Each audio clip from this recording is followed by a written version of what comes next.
Good morning, everyone, and welcome to the 19th episode of the Capital Leap Insight series of webinars. The topic for today's discussion is Outlook on Economy and Markets. The largest geopolitical event since the Second World War in the form of Russia-Ukraine conflict has created a situation of global disequilibrium. Supply-side constraints and disruption leading from the crisis, as well as the consequent sanctions imposed by the West on Russia, have turned all traditional models of global trade upside down. On the other hand, we have all embraced COVID as part of our daily lives, barring a few countries like China and North Korea. All over the world, there is a wave of people traveling, holidaying, shopping, eating out, and doing everything which they were deprived of during the last 2 years, and that too with a vengeance. This swelling demand, combined with supply disruption, substantial salary and wage increases, and high commodity and oil prices have resulted in all-time high prices for consumer goods and services. Although the inflation numbers are eye-popping, especially for the Western world, the demand destruction is not yet evident in a very big way. The multi-decadal high inflation has forced the central banks around the world to increase interest rates and suck out easy liquidity. The steep hike in interest rates is widely expected to plunge the major global economies into recession. And expectations of recession, in turn, have led to a massive fall in commodity prices, including a drop in crude oil prices. And the unexpected sharp fall now raises the question of whether inflation is already peaked out, and if yes, then whether central banks will reduce the pace of rate hikes going forward. So the sharp turn of events on almost a daily basis has resulted in a very fickle market behavior, both in the developed market and India. So to untangle the interlinkages of the global economy and its impact on domestic economy and markets, we have with us today Gopal Agarwal, Senior Fund Manager, HDFC Mutual Fund. Gopal is known in the industry for his expertise in macroeconomics, taking a big picture view and breaking it down into investment strategies to deliver outperformance across market cycles. He has more than 18 years of fund management experience.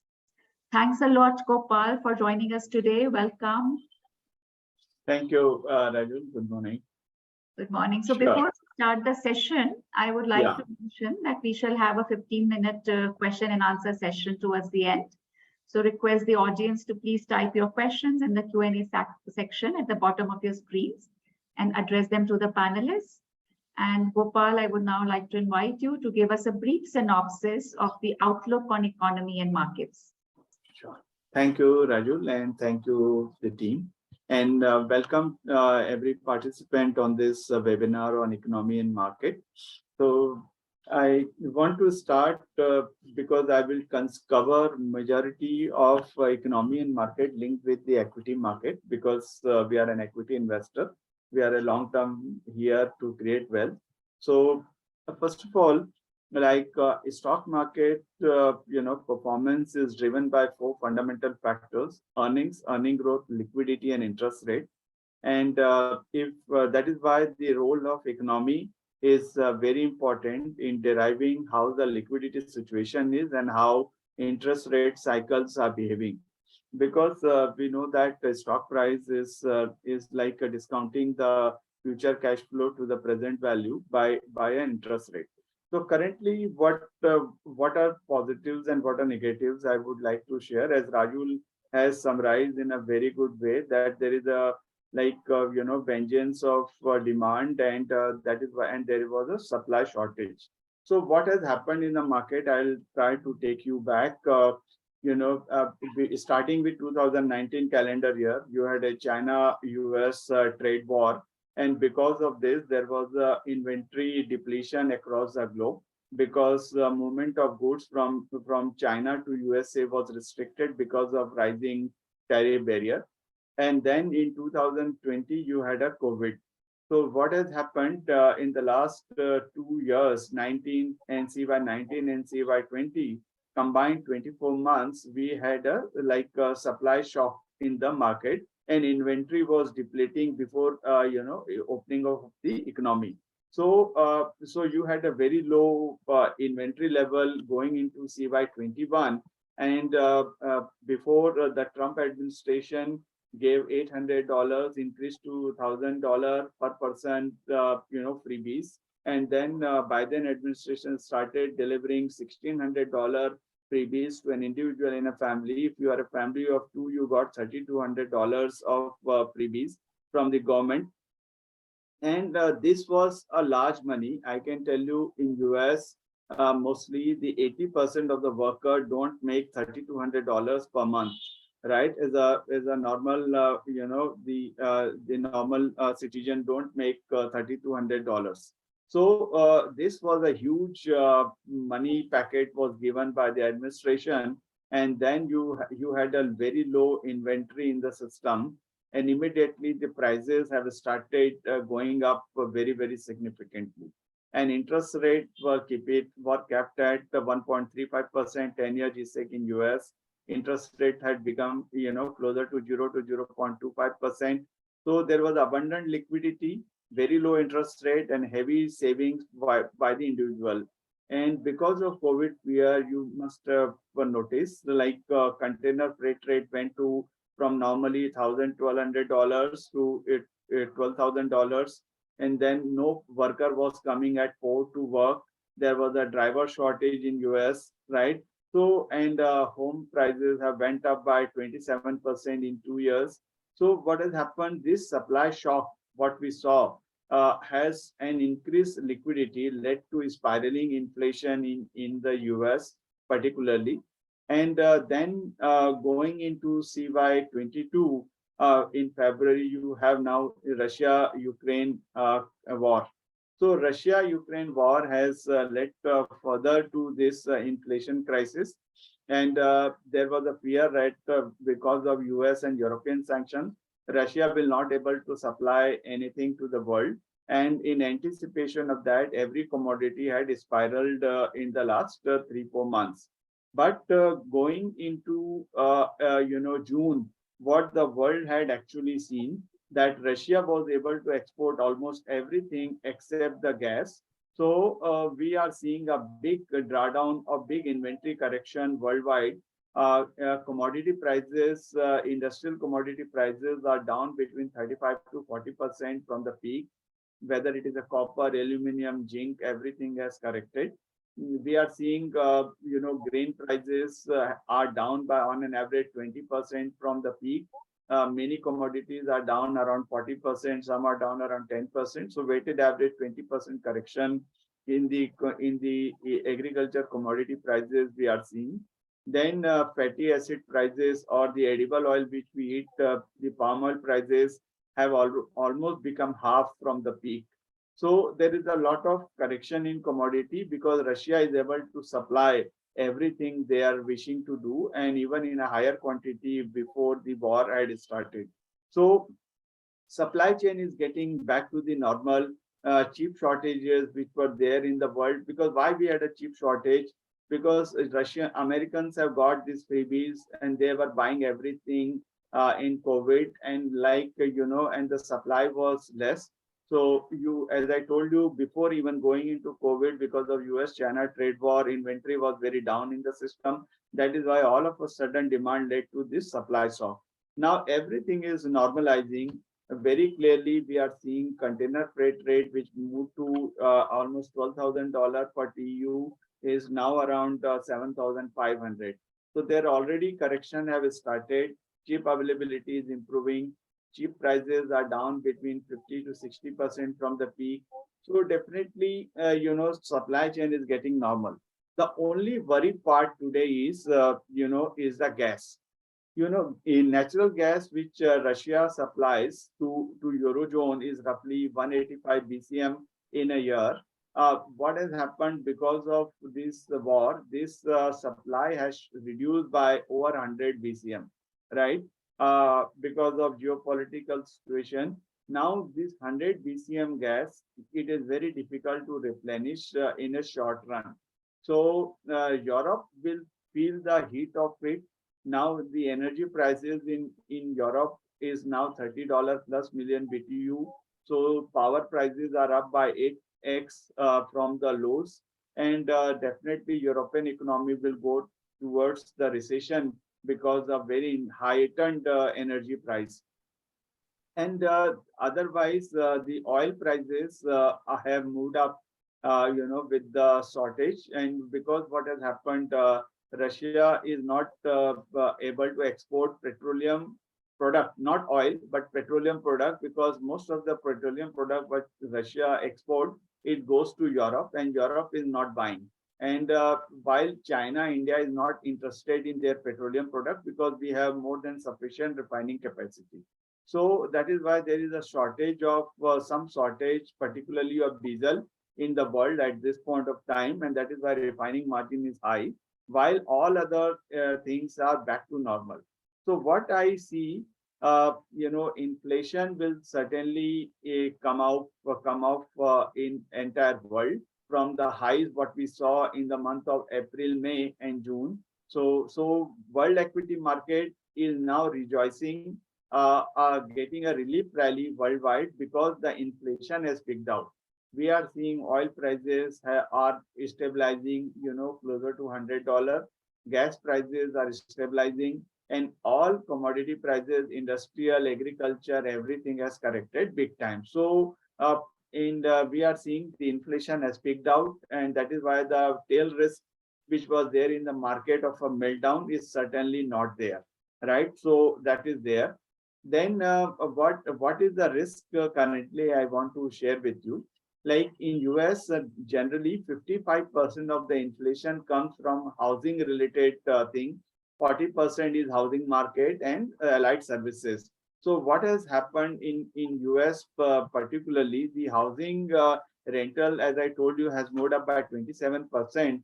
So it takes time to correct, right? So for some time, the inflation in US will remain high, and but it will certainly start moderating.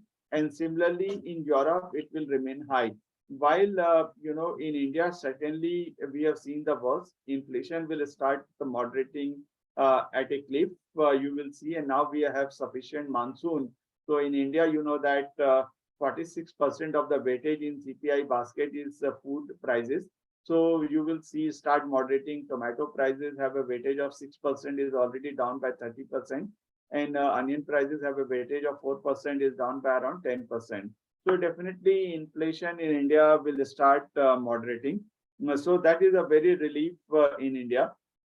And now as the oil supply has started increasing, what we have seen in November 2021 and February 2022, these were the 2 months in the global market where demand exceeded the supply. So, and that is why the prices moved up very fast. And post that, we are now seeing month on month that supply is increasing, supply is exceeding demand.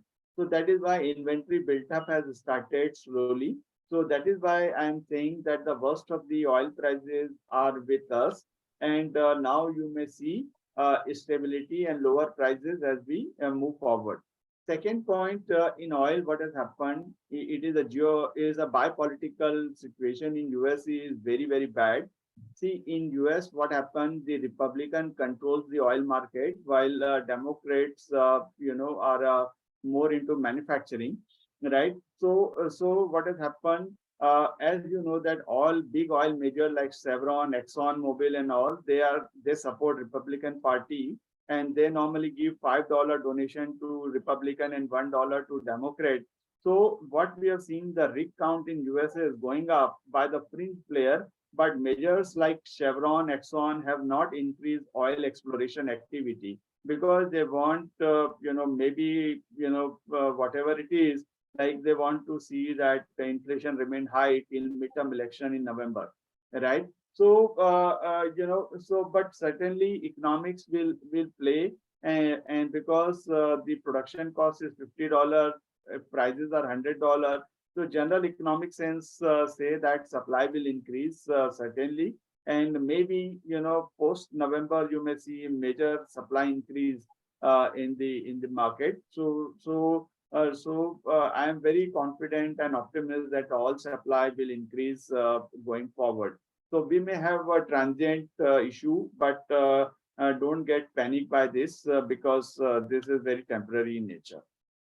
Right now, coming to India, which is very important for us because we are investing here. Why oil is important? Because of our current account deficit and liquidity. Now, if as I am covering oil, I want to share with you few points which is very important and interesting for us. What has happened in CY20 and CY21 in these two calendar year, India had a huge BOP surplus of $150 billion combined in CY20 and CY21 combined because we had a lower energy price and the Reliance was getting huge inflow from Google, Apple, and all the companies. So we had a huge inflows and FIIs were buying in Indian equity market. So we had $150 billion of surplus. Now, from October this year, the situation is turning definitely. In the last quarter, Q4 to FY22, we had a $16 billion of BOP deficit. So you can see from a surplus of $150 billion, banking system liquidity was surplus of 12 lakh crores at the peak. That is why interest rate in India fell down dramatically. So now we have a deficit last quarter, and this quarter number will come June quarter. In my estimate is this will be $35 billion deficit, right? So that is why we are seeing our forex reserves is depleting from $640 odd billion at the peak to $570 billion right now. Okay, and you are seeing currency depreciation from 74, 75 to 80, right? And my only worry is that if the oil doesn't fall much, then the problem what India will face, we will have a continuous outflow from on the BOP side, and so which will keep rupee under pressure. So so far we are managing our situation very well. But this is my duty to tell you not only all positive picture, but what is reality. That what happened, we have $480 billion of debt, external debt, right? And we are now $570 billion of forex reserve. So we are comfortable. But the way we are losing $35 billion, which we are likely to lose, it will be reported in June quarter. So if this situation extrapolate, so you can see in the 8-9 months down the line, our forex reserve will be less than the external debt, right? Then what will happen, like your saving is less, your liability is more. So you may see significant depreciation in currency and interest rate spiking in India, right? So this is the worry. There is no worry right now because FI have started buying back in India, but I want to sensitize that why it is important that till $480 billion of forex reserve, we are well at home. Okay, right? Today we are at 570, right? So this is on the external side. Now I come to the Indian side.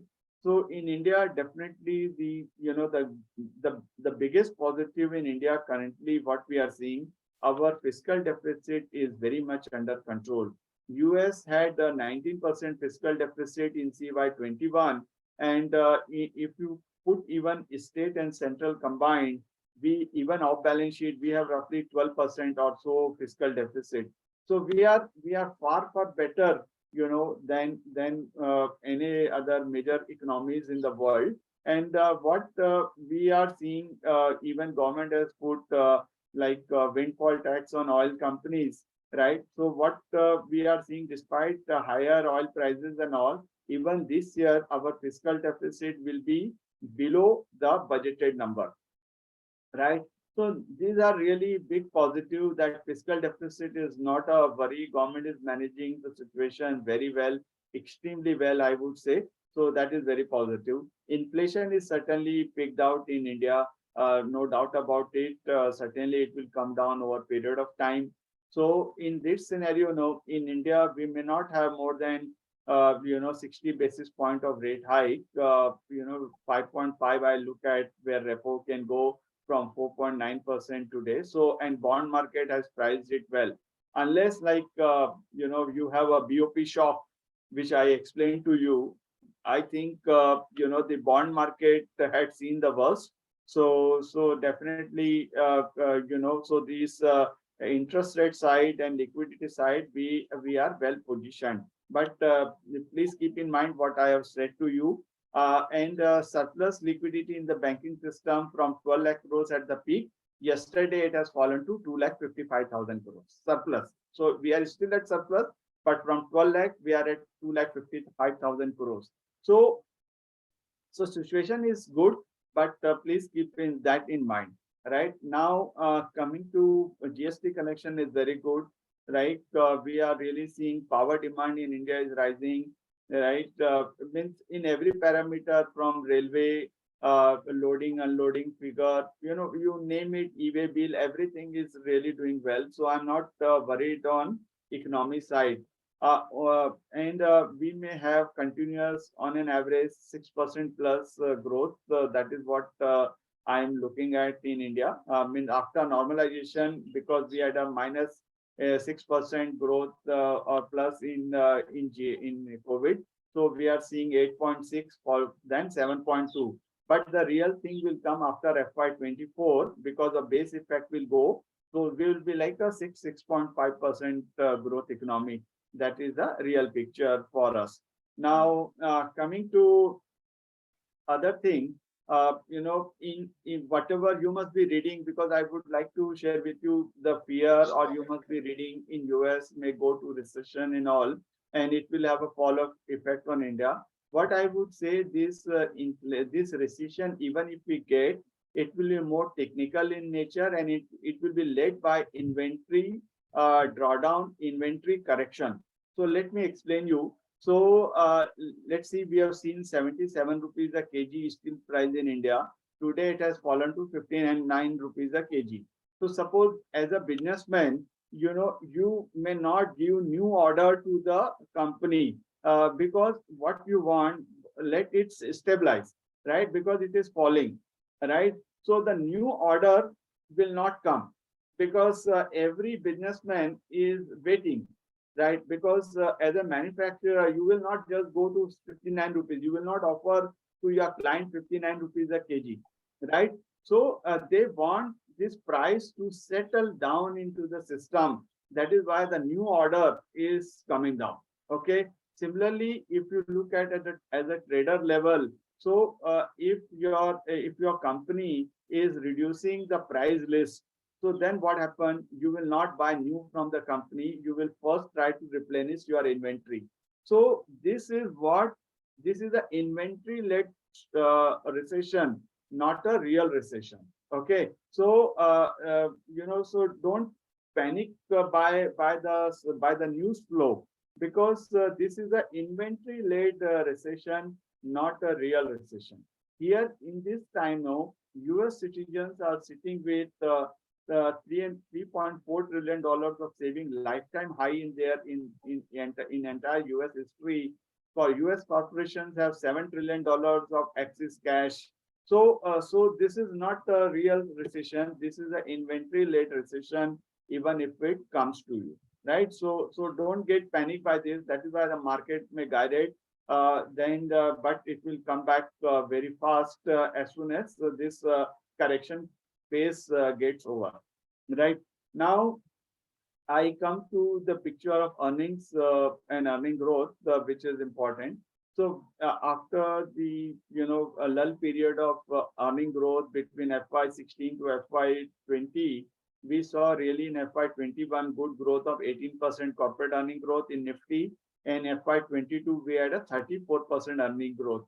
So right, so we closed the year FY22 with 733 EPS for the Nifty. And in this period, what has happened, as the promoter of the business had gone through very tough time in COVID and before GST and demon. So everybody wants to reduce their debt. They want to become debt free. They have repaid the debt to the banks as much as possible. So the corporate balance sheet has become very lean and fit. Debt equity ratio in the system has fallen from 1:1 to 0.69:1.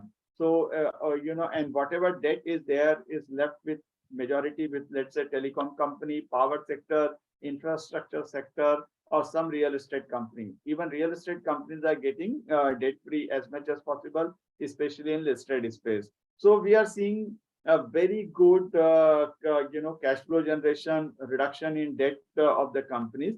So this is very good. Now, on the future earning growth side, the good part is that the majority of banking sector NPA has already been dusted, and only whatever NPA we may see primarily coming from retail and services sector, because their account has been restructured and given moratorium by RBI because of COVID. So majority of NPA will come from retail, MSME, and services sector, and this will be very manageable, not big for a large banks, because their balance sheet is very, very large. And they have raised good capital during COVID period. So their tier one capital is lifetime high of average 14.6%. Book value is rising, earning growth is there. So I feel the good earning picture will come from banks, followed by oil and gas sector will continue to report good growth, and then automobile sector. And now with the FMCG also will have earning growth, because the majority of inflationary pressure is getting behind, right? So, and while we may see real earning decline in metals and mining sector because industrial prices are going down, and moderation in earning in somewhat will even come in IT sector, because but still they will grow, right? So if you consider everything, we may see like this year 11-12% earning growth, and followed by 13-14% next year is very much doable. So we may have, let's say, 938 to 940 EPS for Nifty for FY24. So, so market at 16,700 is trading at 17.8 times P multiple. Our average was 18.4. So we are not expensive, but we are not cheap. That is what the market is. That is why you are seeing any correction, any big correction is being bought by the market, right? Because even the FIAs are selling, that is being bought because market is not expensive. Especially if you look at IT companies, they pay between 70 to 90% of the payout, in terms of dividend and buyback. So they offer you 4.5 to 5% free cash flow yield. So which is like a floor. So you may not see big correction, right? Similarly, in housing sector has recovered dramatically in India because of in the last 3 years, we are seeing IT sector is hiring heavily. This year, 4 lakh freshers, they are likely to hire, and people between 3 years and 10 year in experience bucket are getting 50 to 100% wage hike. So, and interest rates have fallen. So housing sector, especially housing has done well. Now, commercial real estate had seen the worst. It will start improving as people are moving back to work from office. So that is there. Now, generally speaking, I would go some more dope on sectoral side. On the pharma side, no, definitely in US, we are still seeing a significant pricing pressure, even it is going on, right? So now it has reached to a level where like companies are making hardly any profit in US business. So what has happened, like people make good money in India business, and they like, but growth is limited. So they invest this business money into US business, and US has not delivered any return for the last 7 years, right? So that is why the pharma sector is going through the pain. And my sense is that we may not make very large money in pharma, but stock specific opportunity now emerges because pricing pressure has reached to a level that no company can bear it beyond a point now. Okay, that is on pharma. Now on cement sector, definitely we had a huge spike in coal prices, petcoke and diesel. So now margin pressure is going to peak of it, we have seen. So gradually it will subside. So it will become a trade. but we have to see the action of the new entrant Adani into this space, that how do they behave, right? Because end of the day, cement is has a overcapacity in India.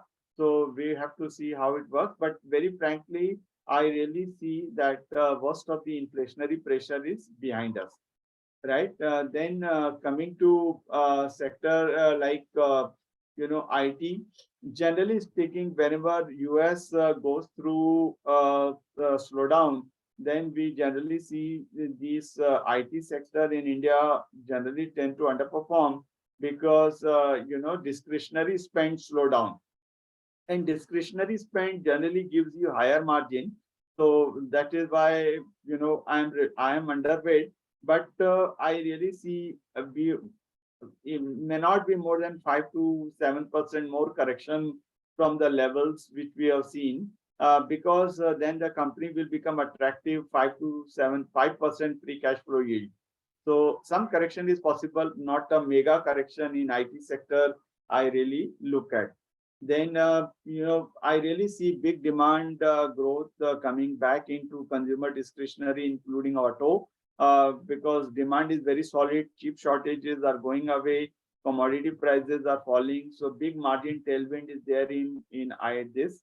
And then on the FMCG sector, margin pressure is getting behind. So it looks to outperform. Then coming to manufacturing sector, let's say automation, where I am very positive, right? Because every company wants to improve the supply chain. So things are really good. Where you can say net, I am cautious is IT, metal, some of these, energy sector, where like peak of the margin is going to be there. So there will be some earning pressure will come. So, so these are the three sectors where I will be little underweight, and remaining I am quite optimistic, and manufacturing is likely to do well. And because of what's happening in Europe, their cost has gone up. So it gives very good export opportunity in any energy intensive sector, whether it is a chemical, agrochemical, ceramics industry. So we are well positioned to explore this. So net, use any correction to deploy. And honestly speaking, I really feel sub 16,000 is the right level for a long-term investment. You can decide, very well with your wisdom. But where I feel with a 900 plus EPS and worst of the inflationary pressure is behind. So, your risk reward gets better sub 16,000. Thank you. I stop here and open the session. Thank you so much, Gopal. I mean, those were really very useful and useful insights put in a very, very concise manner. A great big picture view of both the global and the domestic economies and markets. So if I were to sum it up, you are saying that India's challenges today seem to be more external, and they've mostly been account of, high oil and commodity prices, higher interest rates, FI outflows, etc. Yes. At the same time, domestic growth has been fairly reasonable and stable. Yes. So would you say that a mild US recession that dampens commodity prices, I mean, which has recently happened, may actually be good for India? Yes, absolutely. So we are seeing, what has happened. I just give you in US, especially let's say a state like California and all, you have a $7 per gallon petrol prices. So people are now not going, to office because they say it's too high. So you are seeing big demand destruction itself in oil, right? So that is why the WTI has corrected from 125 to 95 today. So $30 correction, which you are saying is absolutely right. That mild US recession will definitely slow down the demand of commodities. Also, since oil is one of the most, important things from an India perspective, because we are a net importer of oil, and like you are saying, prices have come up by nearly 25%. And I was reading somewhere that as per US EIA projections, actually the market is going to be in surplus over the next 18 months as far as oil is concerned. I think gas is totally different. True. So given that, where do you see oil prices stabilizing? I mean, we saw two reports. One was from Citi, which said it could go to $60. Another from JP Morgan, which said, I think it could go to cross $300. So where do Yeah. you see prices sustaining? See, I can tell you till the gas crisis is there now, you can see it will settle closer to 80, you know, closer to 80 it should settle, because what happens, some substitution from gas to oil will also happen. So 80 is where it is likely to settle, you know, but you And know, over like what 300 time is, frame you think it will go to 80? as I told you, like after midterm election in US, you know, More situation politically. can, yeah, oil supply can increase. So December, January certainly, and you know, January to April, May is generally a lean period for demand actually. Post January, so definitely after January 2023, I really see a big downtick in oil prices. So in this equation, resolving of Russia-Ukraine crisis is not in the picture. Whether it happens or not, you see oil stabilizing below 100. Without fail. Yes. And, you know, please don't be very optimistic on a resolution of Russia-Ukraine war, because, you know, it has much more ramification than normal thing. So, you know, it will like sustain for long period. Yeah. And are you seeing this that because part of Russian oil is finding its way into India and China and, you know, so Yes. there is some kind of readjustment which has happened in the world? Without fail. And Russia has said very clearly, we will never use oil as a weapon. So I am very sure that flow of oil will continue. So I'm not of a view of $300 and not even looking at $40. So around 80, where like, and it is a good price for our earning growth also. Yes. Right? You know, 70, 80 is a very, very good price where we can come by February 2020. I think that's a win-win for everyone. I mean, whether it is oil explorers or consumers of oil. Very good. Yeah. So only in the case that you talked about balance of payment situation getting poor and rupee depreciating more, so kind of then we import more of inflation through oil. Yeah. And so do you think part of the oil which we're now importing from Russia, which is expected to go to 30% from the earlier 1%, is kind of a buffer we have? But you know, like Russia is able to export now fully, so they are now not giving discount. Like initial phase when the sanction was there, no, so they were also like worried that whether we can export or not. So they were offering at initial phase very large discount, but now we are seeing that they are able to supply. So now they have removed the discount very dramatically. Yeah. And what about on the gas front? So, I mean, vis-a-vis Europe, which is on tenterhooks, whether, you know, they'll get enough gas from Russia. So can that be some kind of a disruption, or is that already factored in? So it is more or less known news. So equity market has priced it very well. And I really consider as a real opportunity for India. You know, believe me, like in any energy intensive sector, chemical, agrochemical, tile, ceramic, or even casting, forging, you know, it is a great opportunity for us to export to Europe, right? So, and like after the COVID and all, buyer also wants to diversify from China. So I really feel it will give good opportunity for us. Okay. Are our PLI schemes positioned to give the industry that push, you know, so that they can take advantage of this opportunity? Yeah, it is. It is certainly. So like we are giving 2,20,000 crores of incentive through PLI scheme. So, you know, you are seeing good investments are coming in chemical sector, electronics and all. So it will really help.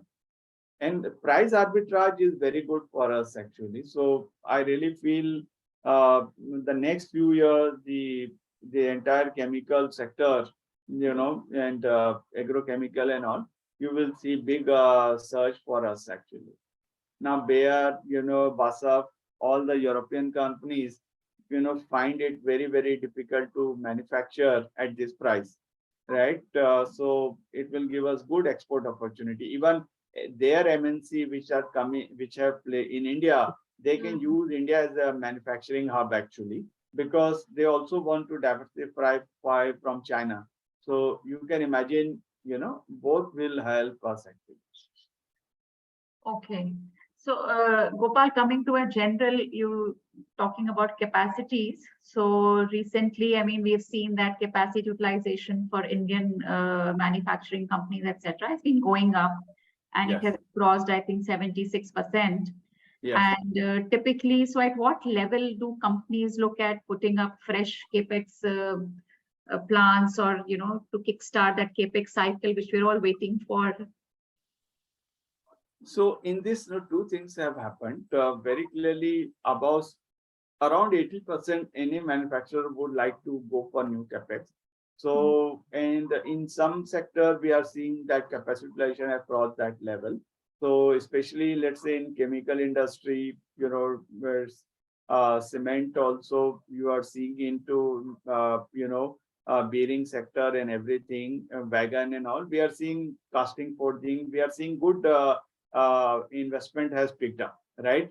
But please bear in mind this abrupt export duty of 15% on steel industry has not gone very well for a manufacturing sector, because what happened, like you were doing extremely well and all of a sudden you have export duty.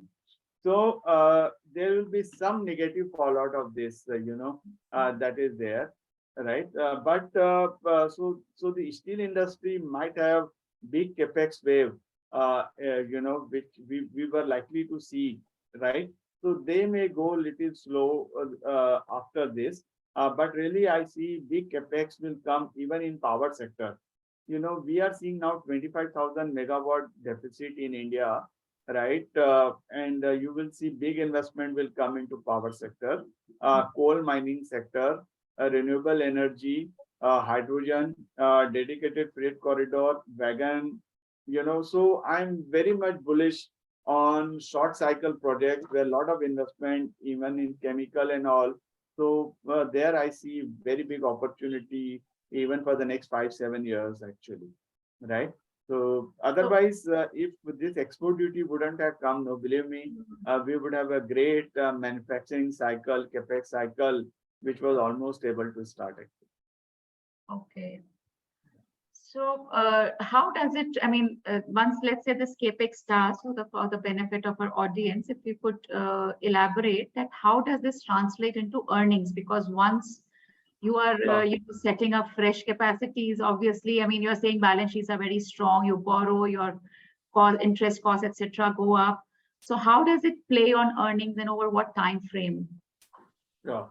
So the immediate beneficiary are the financial, because they start lending, their credit growth goes up. So the cost is apportioned over a larger base. So definitely financial is a big beneficiary of any credit side and any loan growth which will start. Second is definitely what happened entire manufacturing, let's say steel industry, cement industry, transporter, right? Then you have automation sector like ABB, Siemens, Honeywell, right? They also benefit big. And these days, like we are seeing big wave in urban infrastructure, whether it's a metro, which is a big work is going on. So you are seeing underground tunneling and everything. So we are seeing in that. In my lifetime, I haven't seen like Indian Railway ordering 90,000 wagon at a one time. So like you are seeing it is benefiting to entire wagon manufacturing sector. So casting will benefit. We are seeing, defense is a big export opportunity from India. First time our exports are rising. So it gives multiple agency gets benefit because of this. And we want to become self-reliant rather than importing from Russia or Ukraine. So a lot of investments are happening. And what happened in Doklam, I can tell you that entire northeastern belt, in every 7 kilometers, government want to put up a missile, right? So there is a lot of construction of roadways are happening in northeastern state. And so let's say BDL, kind of company, Hindustan Aeronautics, they will get big orders with, or Bharat Electronics will get, like, these are like a defense is a big opportunity which is emerging by this, right? And then, we are seeing every automation company will benefit by, because these days, no, every promoter wants to make much more mechanized plant, less labor hassles in their life. So that is why I am more optimistic on automation related story. Okay, so Gopal, coming to earnings, you said that last 2 years were very good. I mean, the base was also low and we had kind of 30% kind of earnings growth for FY21 and FY22. And Yes. although, I mean, sometimes top line was very good, sometimes, bottom line was very good, depending on which way we are looking at it. Sure. And so now we are looking at some of the first quarter earnings. Yeah. So what are the signals which you see from some of the first few results which you have come across and the guidance given by the corporates? Sure. So first initial reaction is that we are seeing the commodity user industry, which was under pressure, is now started reporting better result. Though the best will come in the following quarter, commentary is very positive from them. So like FMCG company, whatever has reported a very, very decent set of results. Then we are seeing even from the manufacturing company have done extremely well. And while on IT, we are really seeing good top line, but really margin pressure, because in COVID, what was happening, there was no attrition, right? People were not changing jobs, right? Travel to visa cost was not there. So now all those costs are coming back. So in this scenario, what is happening clearly, this margin in IT sector is coming down, right? So that is a real worry. And then we are seeing, metal companies' results are weak, which I had expected. So what I have explained, really, I am seeing the result in that line, okay, and progressively also the same situation. So are you, I mean, this 11.5% earnings growth, which you expected, Yes. which you quoted for Nifty 50 for the current Yes. financial year FY23, Yes. is it after some downgrades have been factored in, or you expect Yes. more downgrades? No, I have factored all the possible downgrade, because let's say you have a windfall tax on oil price companies, which was not there. It is a new which we have taken. Then we have taken much lower in metal prices, which will hurt steel industry, right? So we have captured everything, and based on that, I'm sure upwards of 10% is doable actually, even with that. So you are saying this would be now going forward more in line with our nominal GDP growth rate? Yes, yes. So we got a tailwind of supply bottleneck, so the every prices went up. So you had a very great earnings in FY22. So now, as I told you, supply chains is normalizing. So similar situation. What will happen, Rajul? That the market will move back to the same growth stock. What has happened? Let's say market is a slave of earning.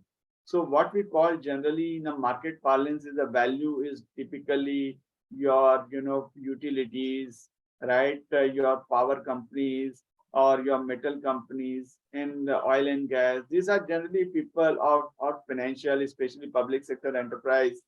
These people generally assume to be associated with a value investing. So this value has done well, because the core sector was doing very well. There was a supply bottlenecks, and you saw the very sharp rise in prices.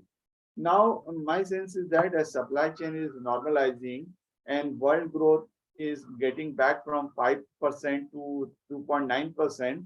So now, 6 months down the line, very clearly I see market will move back to growth. 6 months down. Or the journey has started. Okay.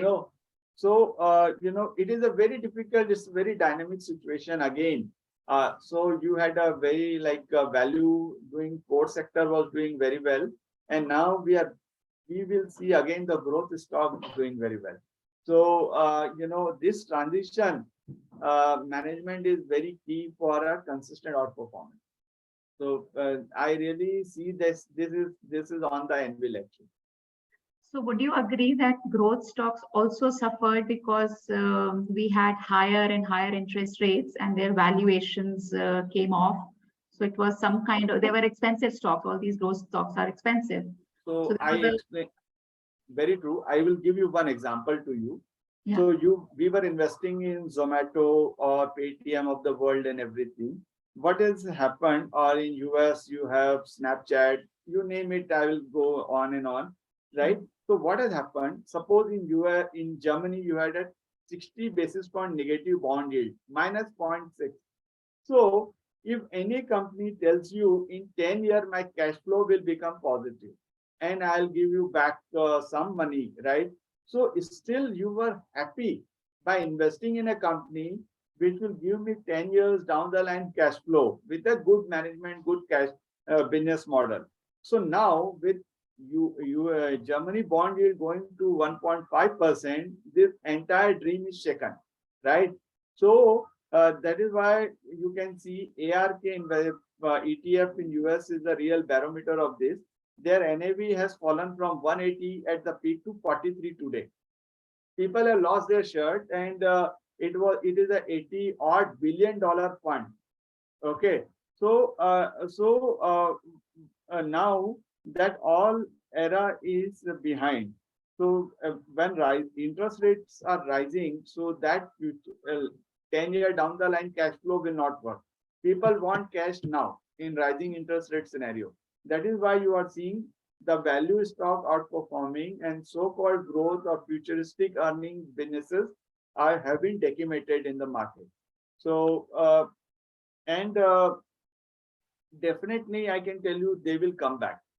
Please don't write them off that this growth stock will not come back. It is not the situation because technology is a part of the everybody's life.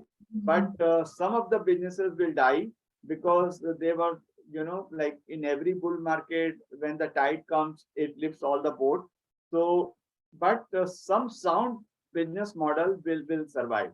So we need to have a balanced approach rather than just writing off or mocking this new in businesses. That is not right approach. So that is what I see. Great. Gopal, on FII investments or in inflows and outflows, Yeah. you also mentioned that last few sessions we have seen FII buying happening again, especially after I think oil has come off. And so do you True. see that as a trend or a short-term blip? No, Do you think? see, I want to share with you. So once the rupee is touching 80, what happened? Suppose our rupee was very strong. So because FIs were seeing that because of higher oil prices and what's happening in global growth, they were of a view that rupee will certainly depreciate. That's a view they have taken. Now we have seen our rupee has come to 80. So if you come to India at 80 rupees, probability of going at 85 is less, or when you are at 75 going to 80 or 82 is high. So you can lose 10% of your money by coming at 75, right? So they have taken off the money off the table. Now at 80, 82, I would say at 82, 100%, FIs will come back with full force, right? Because from 82 it may go to at worst 85, but probability of coming into 80 higher, right? Higher. So you cannot lose on currency because as a FII, when you invest outside any country, your own country, you want first thing the stability on currency. So at 80, 82 to be precise, more and more FII flow will come. Rest assured on this. Okay, that itself will be self-perpetuating as far as rupee goes. So once we have FI flows not selling but buying, we would actually appreciate. So you see that happening in the near future? 100%. So because the inflation in India has picked out. The best part, what is happening now, most of the FIIs brokerage are started writing on this. Not everyone, but one or two. As more and more will start writing and communicating to their clients, you will see FII will come back to India. But very clearly, they will come because our inflation has picked up. Gopal, there's a question on real estate sector that we do see a revival, but do you see a more sustainable bounce back? And they want a view both on the commercial and the residential sector. So what we are seeing, and when we meet the many people in the industry, so in housing, the good part is that this time, nobody is going for land grab. They just want to be a developer. So it is very good, and inventory in the system is really down across India. If you even look at your Gurgaon, that from the past inventory levels have come down. So even in many metros like Bangalore, Hyderabad, we are really seeing very strong real estate market. So in housing side, it is supported by IT demand, and I really feel at least for next 3-4 years, I see a good market actually, no doubt about it. On the commercial real estate side, from this level, it will only improve because work from home and higher inventory of the past, you had seen the problem. Now it will certainly pick up from this level. So it's still positive actually. Okay, great. Gopal, there's a question on interest rates. So you had briefly touched upon the fact that Indian inflation at 7% or whatever is a little, Yes. Not so much of a shock as how it has been in the US, where it is 8%, Yes. which is almost 4 times of the Fed target. So where do you see RBI action? You said 60 basis points is what you further expect. So has the market discounted all of it? So Yes. are we already seeing a peak of, let's say, a 10-year at 7.4, or earlier view was that it will briefly cross 8%. So do you have? See, it will cross only 8% or so, only in a scenario if oil remains sustainably above 105 for a very, very long period of time. Okay. Otherwise, I really don't see. I have given you very clearly, like, please monitor BOP rather than inflation. So if the oil price start correcting or FII starts buying, then the situation will not go off the record. We are at, like, we have seen 7.7 or 7.6 10-year GSEC. In my view, that was the peak actually. Only key monitorable is BOP. Inflation and all is no concern in India actually. Okay. Do you have a view on gold? So I clearly monitor gold very well. So what I can share with you, like gold is, when the dollar is strengthening, generally dollar gold doesn't perform because gold is a bet on, against the US dollar, right? Because you buy gold to bet against the US dollar. When they start printing money, dollar is depreciating. But now we have a reverse, we have a quantitative tightening. So instead of printing, they are taking back money, and dollar index is 108. But what I want to share with you, because of this ongoing war, the gold is at premium. Otherwise, the gold might have come down to $1,600. Yeah, right. Because such a large tightening in gold, US dollar index is 108 plus, right? So it would have been $1,600, but because of this war, there is a premium on gold actually, right? So as an investor, I may not invest much on gold at this point of time till a European situation comes under control. Because what I am seeing a big problem, like now Merkel is no more there to hold the Eurozone connected. So if there is a higher inflation and politically, EU can disintegrate also. It is a big threat.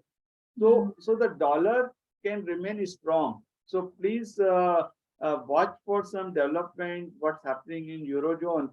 before taking a fresh call on gold. Means that this is my view. But at closer to $1,600, please put more money into gold. Means I will. So I am very sure that at 1,600 you will make money. But here situation is little volatile. Okay. So Gopal, this brings us to the end of our session today. Would you like to summarize our discussion and your view on the markets? Sure, thanks. So, well, net, what I would say that earning growth in India is quite robust. Balance sheets of corporates have really, repaired in the last 2 years, and our inflation has peaked out. So there can be some volatility in market because what's happening in US, and because US is a mother market, you know that. And this recession will be more inventory-led recession rather than demand-led recession. So don't panic out of it, and do proper asset allocation. And sub 16,000, there is a value based on my assessment of the entire scenario. Yeah. Thanks. 16,000, you mean 5% lower from here? Yes, actually. Okay. I mean, that's a good level for long-term investor. Means you can start investing, but if it is my money, I can tell you, like if I'm investing for 5-10 years, so your entry level should be where like you don't panic. Sure. So thanks a lot, Gopal, for your time and for an amazingly enlightening session. Sure. I think we had a great top-down view of the global and the domestic economy and markets. And I would like to thank everyone for your time on a Saturday morning. Thank you, Gopal. Sure. Thank you, Rajul and team. Have a great day. Thank you. Thank you. And I request everyone to take 30 seconds out to fill out the feedback form as you exit the webinar. Have a great weekend. Bye-bye.